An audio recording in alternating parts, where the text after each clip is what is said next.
የኢምፓየሮች ውድቀት ስናስብ ወደ አእምሯችን የሚመጣው በጦርነት መሸነፍ ወይ ከወረራ ጋር ተያይዞ የሚመጣ ሽንፈትና መበታተን ነው። እውነታው ግን የፈረሱ ኢምፓየሮች መጀመሪያ ውድቀታቸው የሚጀምረው ከውስጥ ነው። የዚህ የውስጥ ውድቀት መነሻ ደግሞ ገንዘብና ሀብት ዋነኞቹ ናቸው።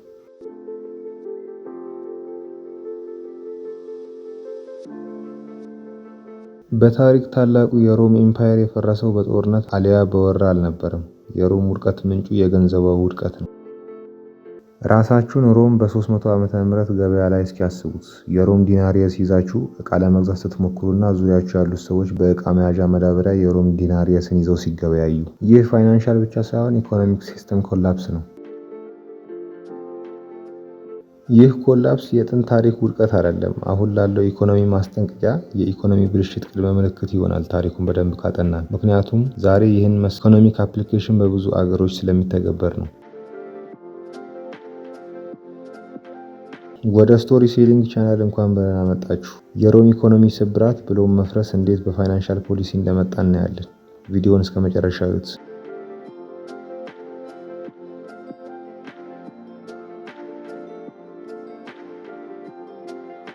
የሮም ዲናሪየስ ሳንቲም ለመጀመሪያ ጊዜ ጥቅም ላይ የዋለው በ201 ቢፎር ክራይስት ነበር። ከንጹህ ብር የተሰራ ሳንቲም ስለሆነ ኢምፓየር ውስጥ ሆነ ከኢምፓየሩ ውጭ ባሉ ግዛቶች የእምነት መለኪያ ነበር። ወታደሮች ደሞዛቸውን፣ ነጋዴዎች ሽያጫቸውን፣ ማህበረሰብ ሀብቱ የሚያስቀምጠው በዚሁ ሳንቲም ነበር። የአንድ ኢምፓየር ጥንካሬው መለያው የገንዘቡ የመግዛት አቅሙ ጥንካሬ ላይ የተመሰረተ ነው። የሮም መንግስት ጠንካራ የነበረው መገበያያ ሳንቲማቸው ዲናሪየስ ጠንካራ የመግዛት አቅም ስለነበረው ነው። ኢምፓየርን ማስተዳደር ወይ ማስቀጠል በጣም ቀላል አይደለም። የማይቋረጥ ኢንቨስትመንት ይፈልጋል። የወታደር ክፍያ፣ የተጀመሩ ግንባታ ስራዎች ማስቀጠል፣ ጦርነት ሲመጣም ሆነ ከጦርነት በኋላ ፋይናንስ ይደረጋል። ይህ ሁሉ ሲመጣም በሮም በትክክለኛ ዲናሪየስ ለክፍለ ዘመናት ማኔጅ አድርጋ ቆይታለች። ለዚህ ነው ከትንሽዬ ገጠር ጀምረው በጂኦግራፊም በሀብትም በኃይልና በግዛትም እጅግ ታላቅ የሆነ ኢምፓየር የገነቡት። በሁለተኛው ክፍለ ዘመን ግን የመጀመሪያው የሮም መፈራረስ ምልክት ታየ። ሮም በጦርነት በምዕራብ ከጀርመን ጎሳዎች ጋር፣ በምስራቅ ከፓርቲያንስ ጋር የውስጥ አለመረጋጋትን ጨምሮ ከታክስ የሚገኘውን ገቢ ለወታደራዊ እንቅስቃሴ አልበቃለ።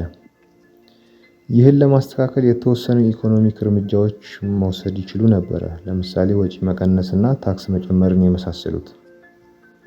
ግን ቀላልና ፈጣን የሆነውን መንገድ መረጡ። ይህ የዲናሪየስ ሳንቲም የብር መጠን ወደ 95% በመቀነስና በማምረት ሙሉ ብር የነበረውን ሳንቲማቸውን አቅልጠው 95 በመቶ ብር አድርገው የቀረውን በሌላ ብረት ቀላቀሉ። ብዙ ሳንቲሞችን ካለምንም ኢኮኖሚክ ስራ በቀላሉ አገኙ። ወጪ ሳይቀንሱም ሆነ በህዝቡ ላይ ታክስ ሳይጨምሩ ያለምንም ጥረት ማጂክ በሚመስል ሁኔታ የመንግስታቸውን ካዝና ሞሉ። ማጂክ ሁሌም ኢሉዥን ነው። ኢኮኖሚክስ እና ቁጥር ግን ማይፋቅ ሀቅ ነው። ይህ እርምጃቸው በኋላ ላይ ምን አይነት ቀውስ ይዞ እንደሚመጣ እናያለን።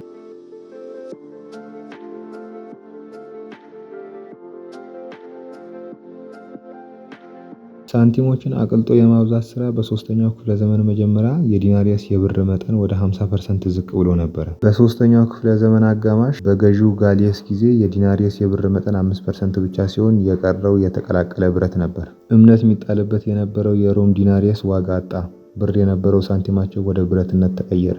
የሳንቲሙ ዋጋ ማጣት እምነትን ብቻ ሳይሆን የዋጋ ግሽፈትንም ማስከተል ጀመረ። በአንድ ዲናሪየስ ሲገዛ የነበረው ዕቃ አሁን በብዛት ማስከፈል ጀመረ። ስራ ተሰርቶ የሆነ ነገር መግዛት ከበደ። ወታደሮች ደሞዝ ጭማሪ መጠየቅ ጀመሩ። ነጋዴዎች ሳንቲሙ ዋጋ ስላጣ በወርቅ ይከፈለን አሉ።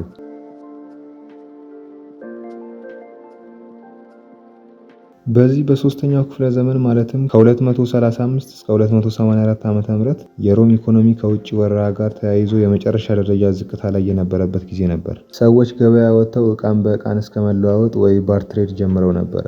ሀገረ ገዢዎች በራሳቸው ወታደር ተገለዋል። የዚህ ሁሉ ጣጣ መሰረቱ የተሰበረው የፋይናንሻል ሲስተም ነው። ሮም ይህ የተሰበረ ኢኮኖሚ ለኢምፓየሩ ማብቂያ እንዳይሆን የተለያዩ እርምጃዎችን ወስዳለች። ከነዚህም ውስጥ ጥብቅ የዋጋ ዝርዝር እና በወጣለት የዋጋ ተመን መሰረት የግዳጅ ስራን ይገኙበታል። ቢሆንም ግን በእነዚህ ህጎች መቀጠል አልቻሉም። በ300 ዓመተ ምህረት ይባሱኑ የዲናሪየስ የብር መጠን ከ2% ያነሰ ሲሆን የቀረው ኮፐርና መሰል ሜታል ሆነ። በ301 ዓመተ ምህረት አስገዳጅ የገበያ ዋጋ ተመን አወጡ። እያንዳንዱ ዕቃ ዋጋ ዝርዝር ዋጋ በሌለው የዲናሪየስ ሳንቲም ተምነው አልቀበል ያለውን የሞት ቅጣት ፍርድ ፈረዱ። የዚህ አስገዳጅ ውሳኔ የሮም ሕጋዊ ገበያ ሙሉ በሙሉ እንዲደክምና ጥቁር ገበያ በከፍተኛ መጠን እንዲስፋፋ አደረገ።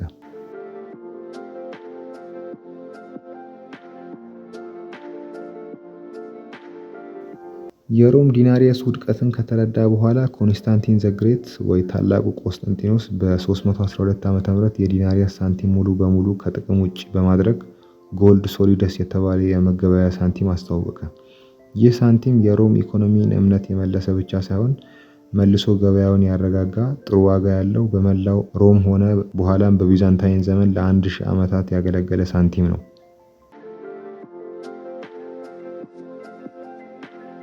ዛሬ ላይ ላለው ኢኮኖሚ ይህ ታሪክ ምን ይነግረናል?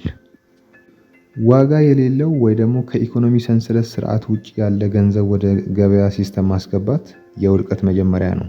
ሮማዎች ዋጋ የሌለውን ሳንቲም ወደ ኢኮኖሚ አስገብተው ሰው እንዲገዛና እንዲሸጥ አስገደዱት።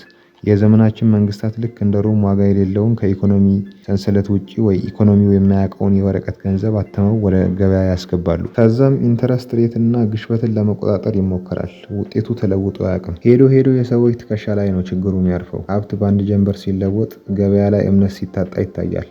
ሮም ከስተቷ ተምራ እንደተመለሰችው እኛም እንደ ሮም ካልሆንን ዕጣ ፈንታችን ከባድ ያደርገዋል። ዛሬ የሮምን ያነሳነው በጣም ግልጽ የፋይናንሻል ክራይሲስ ስለሆነ እንጂ ሁሉም መሰል ችግሮች ተመሳሳይ ፓተርን ያላቸው ናቸው።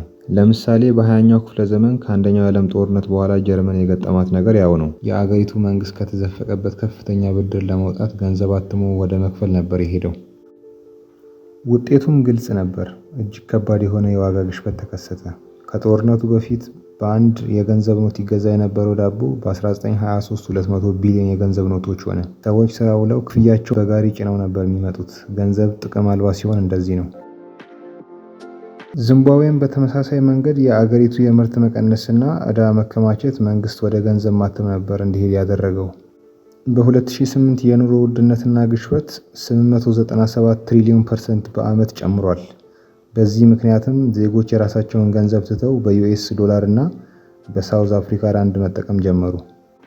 በመንግስት ትንሽ የምትመስል የፋይናንሻል ቺቲንግ ኮድ ዜጎች መቋቋም ወደማይችሉበት ቀውስ ይሄዳል። ባደጉት አገራት ጭምርም በ1971 የዩኤስ ፕሬዝዳንት ሪቻርድ ኒክሰን ዶላርን ከጎልድ ስታንዳርድ አውጥቶ ፊያት አደረገው። ይህ ማለት ኢኮኖሚ ውስጥ ያሉ የወረቀት ገንዘቦች ወርቅ ሪዘርቭ እያዘላቸው የነበረ ሲሆን ፊያት ሲሆን ግን ገንዘቡን በመንግስት እምነት ላይ የተመሰረተ የመገበያያ ገንዘብ ይሆናል። ይህ መንግስት በፈለገ ሰዓት ማተም እንዲችል ነፃነት ይሰጠዋል። ከዚህ ጊዜ ጀምሮ እንደ ጀርመኖች ገንዘብ በጋሪ ይዘው ሄደው አልተገበያዩም እንጂ የዋጋ ግሽበት ከዓመት ዓመት በመጨመር ላይ ነው። ወደ ኢኮኖሚው የሚገባው የዶላር መጠንም ከዓመት ዓመት እየጨመረ ነው። መንግስት ግሽበትን እንደ እድገት ነው የሚያየው። የምርት ስራ ወይ የሰርቪስ ስራ ክፍያ መጨመር ብልጽግና ወይ እድገት ተብሎ ነው የሚጠራው። የስቶክ ማርኬት ዋጋ ከፍ ማለት እንደ ሀብት እድገትና ኢንቨስትመንት ነው የሚቆጠረው። ከሮም ፋይናንሻል ኮላፕስ ይበልጥ የአሁኑን በጣም አደገኛ የሚያደርገው ይህ ድርጊት በዓለም ደረጃ በሁሉም መንግስታት የሚደረግ ነገር ነው። ሮም በጀርመንና በዚምባብዌ በሀገራት ደረጃ ነበር። አሁን እንደዛ አይደለም። የዓለም የመገበያያ ገንዘቦች እምነት ላይ የተመሰረቱ ወይ ደግሞ ፊያት ከረንሲ ናቸው። ብሔራዊ ባንኮች በቀላሉ የገንዘብ ኖቶችን እያተሙ ወደ ገበያ ለማስገባቱም ሆነ መንግስታዊ ዕዳን ለመክፈል ያስችላቸዋል። ይህ ትልቅ ሪስክ የፋይናንስ ውድቀት ወይ ኮላፕስ አጋጠመ ማለት ችግሩን ውስብስብ ያደርገዋል። ምክንያቱም የዘመናዊ ዓለም የተሳሰረ ስለሆነ አንዱ ሀገር ላይ የተፈጠረ ኮላፕስ ወደ ሁሉም መሰራጨቱ አይቀርም።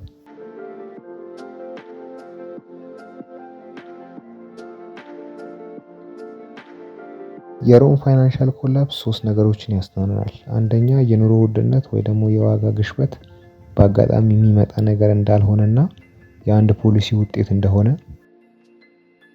ሁለተኛ ትክክለኛ ሀብት ወይ ደግሞ ገንዘብ ማለት የያዝነው የካሽ መጠን ወይ ደግሞ ባንክ አካውንታችን ላይ የምናየው ቁጥር አይደለም። ገንዘብ ማለት ታንጀብል አሴት ነው ወይ ደግሞ ተቀይሮ ዋጋ የሚኖረው ነገር ነው። ለምሳሌ መሬት፣ ሪሶርስ፣ መፍጠር ወይ መስራት የሚችል እውቀትና ሙያ የመሳሰሉት ናቸው። ሶስተኛው የመገበያያ ገንዘብ ቋሚና ስቴብል ነው ብሎ ማሰብ እንደሌለብን ነው። ሮምና ጀርመኖች አንድ ቀን ገንዘባችሁ ዋጋ ያጣል ቢባሉ እንደሚስቁ ምንም ጥርጥር የለውም። አሁንም አንድ አይነት ታሪክ ነው እየተደገመ ያለው።